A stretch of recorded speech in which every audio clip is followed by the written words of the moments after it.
I don't remember exactly when it started. But sharing a Netflix account with Vance had become a daily habit I looked forward to every single day.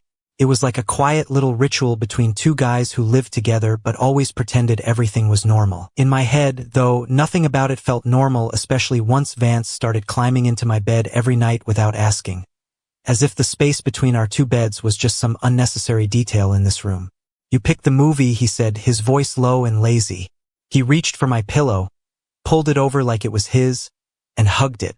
I kept my eyes glued to the screen, refusing to look at him for too long. I knew if I did, I wouldn't be able to stop. "Another horror movie?" I asked, trying to sound casual. "Yeah. Let us see if you get scared." Vance answered with that half-smile I was starting to hate how much I liked. "I'm not scared," I lied. It was a terrible lie, not because of the movie, but because I was sitting right next to a boy I wasn't supposed to want. And that was scarier than any monster on the screen. The movie started. The pale blue glow from the laptop lit up Vance's face, highlighting his sharp jawline and focused eyes. For a second I forgot the plot entirely and just stared at him, then quickly looked away when I realized what I was doing. "Hey," Vance suddenly spoke up. "Are you staring at me?" My heart skipped a beat. "No," I answered way too fast, and even I could hear how fake it sounded. He let out a soft chuckle but did not say anything else. Still, I felt his gaze linger on me for a few extra seconds before he turned back to the screen. I hated how aware I was of every little thing, like the way his breathing grew quieter when he concentrated, or how his fingers unconsciously tapped along with the soundtrack on the edge of the bed. None of it should have mattered. But to me, those tiny details had become embarrassingly important. The movie reached its climax. A sudden jump scare made me flinch, and before I could stop myself, my hand shot out and grabbed the closest thing, Vance's arm. The air froze for a second.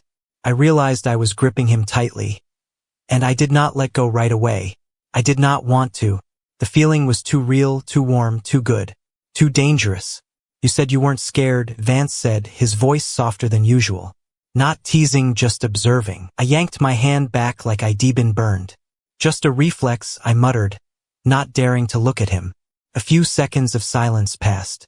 Then I felt something touch my hand again, lighter, slower, like it was asking permission. I turned and saw Vance's hand resting on mine. Not holding, just touching. And he did not pull away. "Reflex, huh?" he said quietly, eyes never leaving mine. For the first time, I did not know what to say. My heart was pounding so hard I was sure he could hear it. "Yeah," I answered, my voice a little hoarse. "Reflex." Vance did not smile or tease. He just gave a small nod and left his hand right there.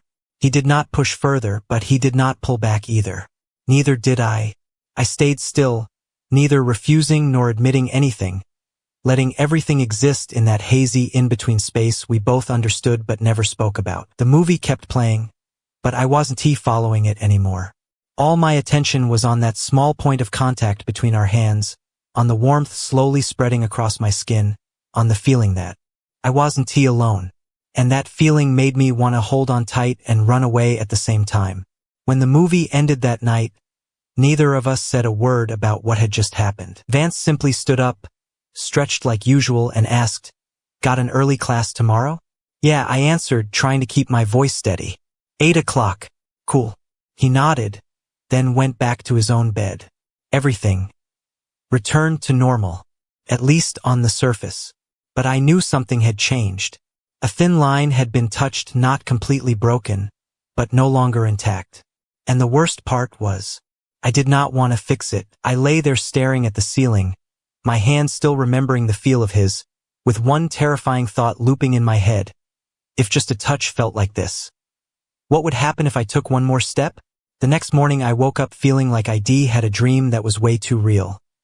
So real I wasn't sure what was actually true and what my brain had made up. But when I rolled over and saw Vance standing in front of the mirror, pulling a hoodie over his head, his bare back exposed for a brief second, I knew none of it had been a dream. Everything was real, including the leftover feeling from last night. That touch, that look, and the silence afterward. It was all still hanging between us, unnamed, but impossible to pretend had never happened. "You're up?" Vance asked without turning around, as if he already knew I was watching. I quickly looked away. Yeah, I replied, voice rough. What time is it? 7:30, he said, pulling his hoodie down and finally turning to face me. His eyes were so normal it confused me, like nothing had happened last night, like I was the only one still carrying it around in my head. You look tired, he added, stepping closer. Before I could react, his hand lightly touched my forehead.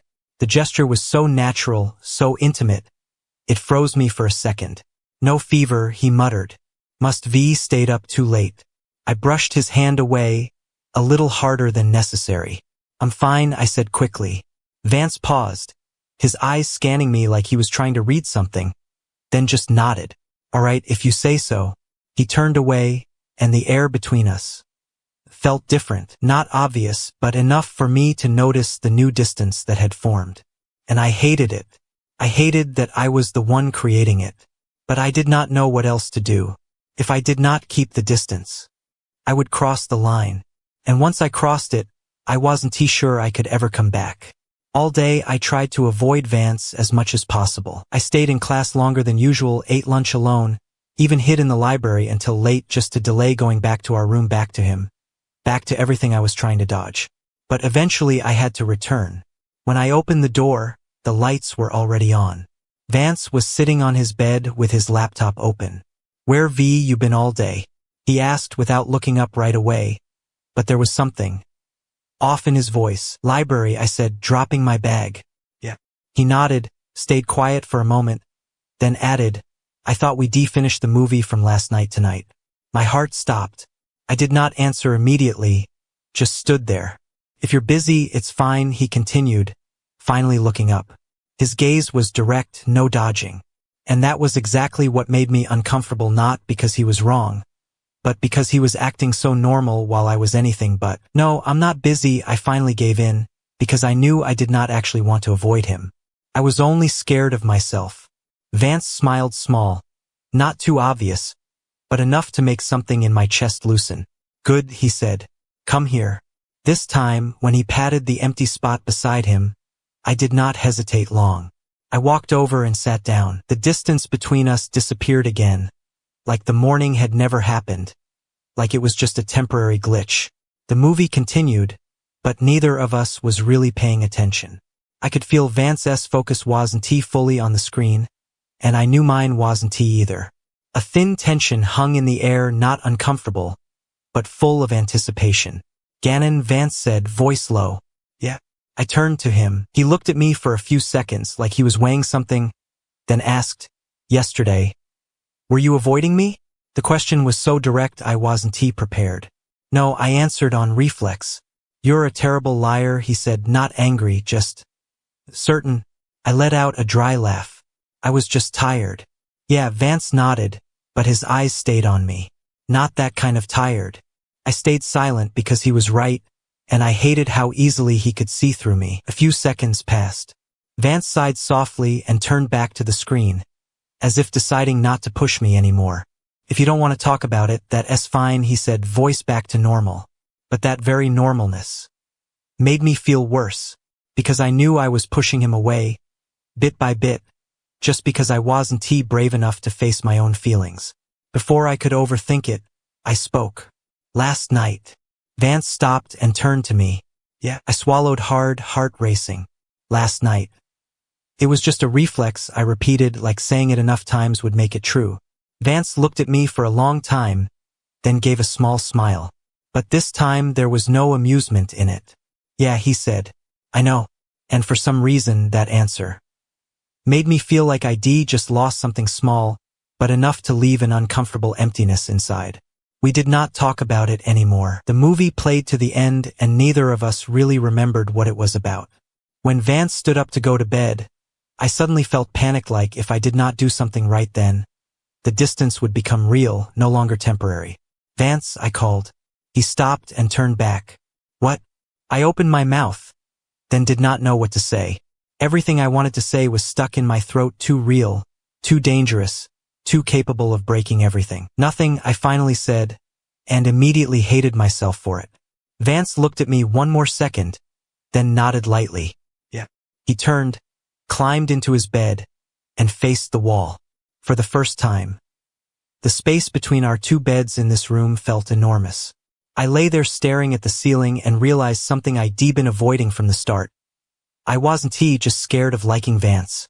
I was scared that he might like me back, because if that was true, I would have no reason left to hide.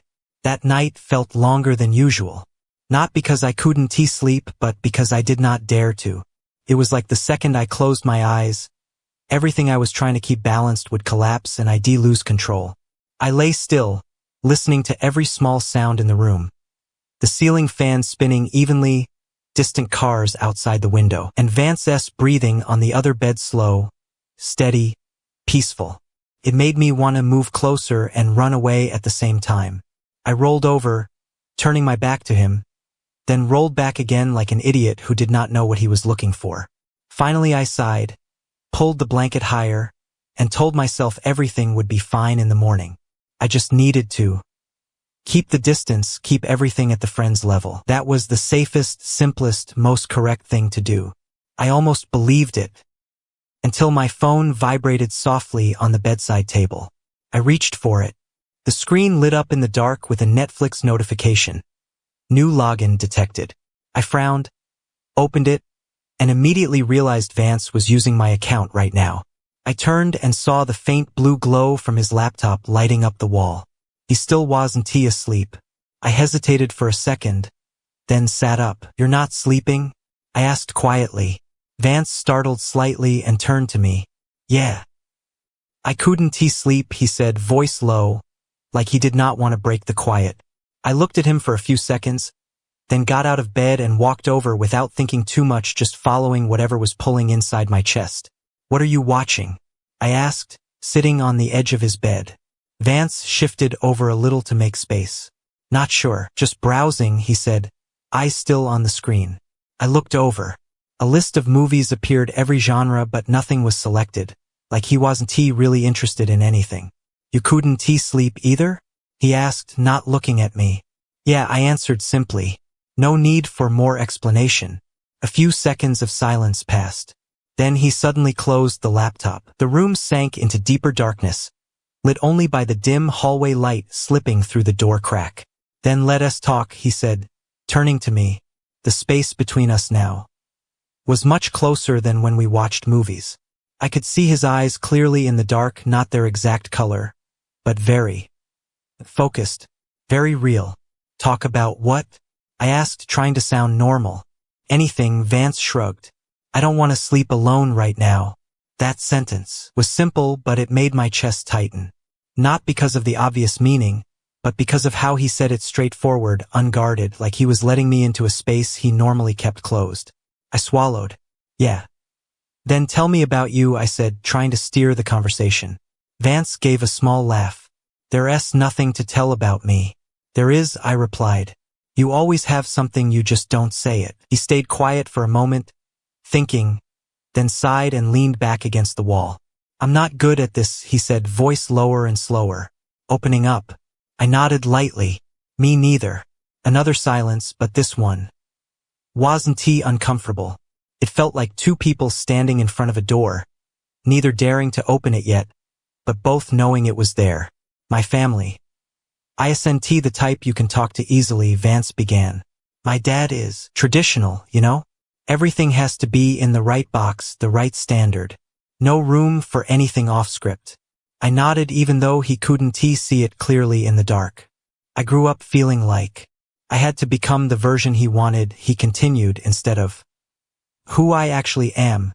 My heart sank a little, because I understood that feeling more than I wanted to admit. "So what are you doing here?" I asked softly. Vance gave a small, joyless laugh. "Hiding," he said bluntly. "At least for now." I did not know what to say. I just looked at him, and in that moment I saw Vance not as the calm, always in control roommate, but as someone trying to find his own place. "Just like me." "What about you?" he asked suddenly. "Your family?" I froze. That question hit exactly the spot I always avoided. "Normal," I said too quickly. "Liar again," Vance said gently, but firmly enough that I couldn't pretend anymore. I exhaled, looking down at my hands. "I have never told them that. I like guys." The words left my mouth and the air felt a little heavier. I did not dare look at Vance, unsure how he would react. A few seconds passed. Nothing sudden happened. No change in distance. Just a hand touching mine lightly. This time it wasn't accidental, wasn't a reflex. It was deliberate, slow, certain. I looked up. Vance was watching me, not shocked, not avoiding, just looking. Yeah, he said simply, like it was the most normal thing in the world. And that made my throat tighten. What do you mean, yeah? I asked, voice barely above a whisper. Vance shrugged lightly, but his hand stayed on mine. Yeah means, I get it. And I don't see any problem with it. My heart pounded not from surprise, but from relief. A kind of relief I hadn't known I needed so badly. You don't think it's weird? I asked, almost whispering. He shook his head. No. Then he paused, choosing his words.